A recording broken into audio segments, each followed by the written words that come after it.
Capítulo 3. Las religiones ante el espiritismo. Salimos de un zarzal y entramos a un lodazal. Mas no vamos a enfangamos ahora. Lo hicimos sin miedo ni miramiento en los libros anteriormente citados y allí, verlo, sobre todo en el juicio filosófico jurídico de Dios y las religiones, en la filosofía austera racional y en el proceso al mismo, en todo el primer rayo de luz. Pero ahora las religiones están ante el espiritismo, como en el capítulo anterior lo estuvieron las ciencias. ¿Podrán las religiones merecer lo que las ciencias han merecido, es decir, ser hijas del espiritismo? En los juicios formados en los libros citados, se confirmó ser las antagonistas del espiritismo, a pesar de practicar el espiritismo negro o mistificador. Las ciencias, ¿qué dicen de las religiones? ¿Las admiten? ¿Las toleran? ¿Las respetan? Aun cuando las ciencias están en manos de muchos prejuiciados y en no pocos, que profesan unas u otras religiones, y aunque veamos un padre Secchi, jesuita, manejando las ciencias astronómicas, las mismas ciencias, manejadas por los mismos religiosos, desmienten y rechazan a la religión.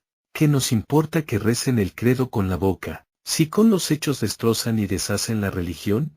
¿Acaso el padre Secchi no tira por tierra la techumbre de los cielos de la religión con los cañonazos del telescopio? Pero vamos a poner un parangón cuyos extremos formen los platillos de la balanza. El espiritismo no puede ser solo de un mundo, sino que es de todo el universo desde que solo hay una paternidad y no puede ser más que un solo espiritismo. Las religiones son tantas en la tierra, que su número es de varios miles, pero que, el espiritismo, para la responsabilidad ascendente hereditaria solo, ha tenido en cuenta 666, que han sido las raíces de otras más pequeñas, nacidas de ellas mismas, como se ve que, la católica, ha producido la protestante, dividida en luteranos, calvinistas, evangelistas, etcétera, etcétera. La 666, anunciada en el Apocalipsis antes de su nacimiento, es la católica, responsable de todas las anteriores, de las que heredó cuanto tiene y es, sin importarnos aquí la forma en que se apoderó de sus ritos, cultos y teologías. Y ella misma se formó el primer auto de su responsabilidad, llamándose Iglesia Universal. Hemos probado debidamente y filológicamente que religión significa relegación de derechos, probado en que todo religioso para serlo, debe creer sin discutir ni razonar los dogmas impuestos por irracionales y aberrados que sean, y nada hay en la religión que no sea absurdo e inmoral. La religión para vivir, pues, necesita que todos sean esclavos e individuales, en cuanto a lo político y social, y uno solo y ciego en cuanto a la creencia o credo. La división, llevada hasta la individualidad, trae como consecuencia primera, el retardo de la cristalización de las ideas, mientras tanto, los encargados de la religión harán la mistificación y la idea, cuando cristalice, no aparecerá como idea, sino acaso como milagro, resultando una superchería, y de este modo pasarán generaciones sin que puedan llegar a descubrirla, falacia. Sabiendo esto los directores de las religiones, han impuesto la ignorancia, y bajo ese estado irracional, los hombres llegan al fanatismo degradante que los ha mostrado siempre, cargados de odio a los que no comulgan en su credo, lo cual es mantener la guerra latente.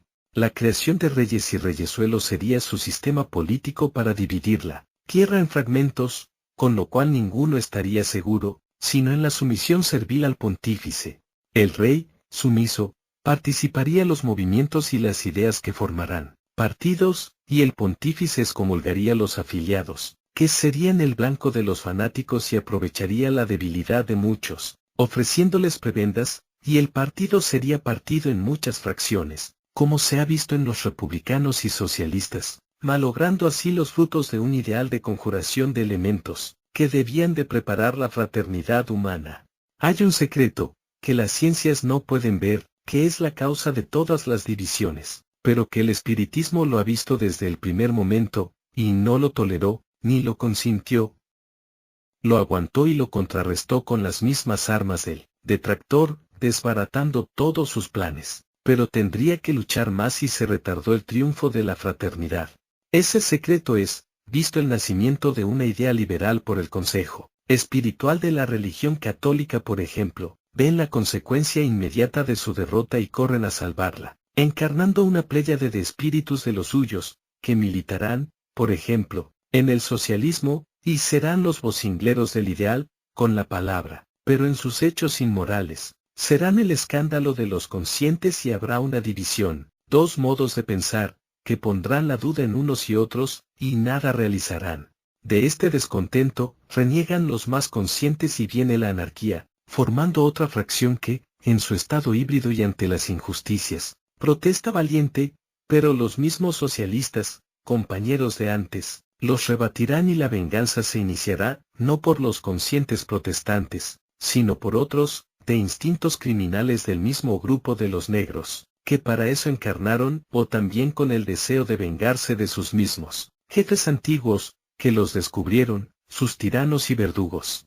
Es en esta forma de política que ha trabajado la religión material y, espiritualmente, lo que solo puede verse a la luz del espiritismo.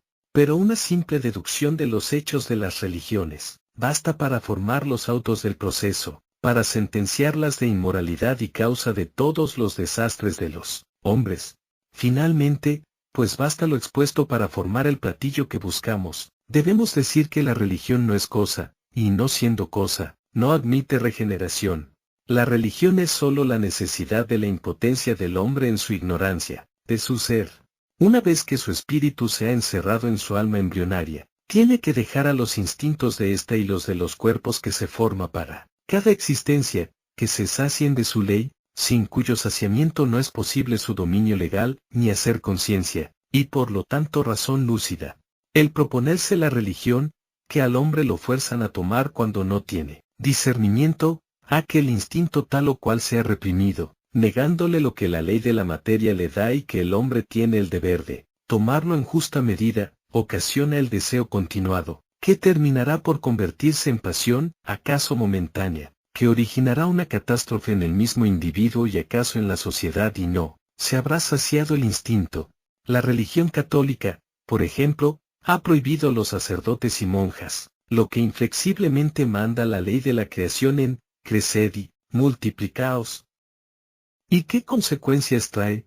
Pues que el fraile o cura, como la monja, estén en activo deseo y cometan los más depravados vicios y crímenes sin cuento, todo lo cual está confirmado con miles de procesos y sentencias condenatorias judiciales.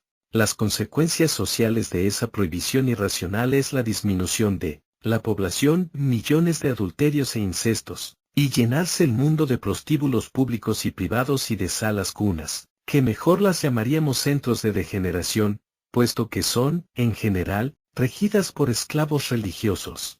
Corramos un velo a estos establecimientos, como a los prostíbulos, vulgo claustros, por la moral, he aquí el platillo de las religiones, cargado con 401, 999, 446 vidas cortadas en lucha en 57 siglos, sin contar un quíntuplo de abortos y evitadas, con 34.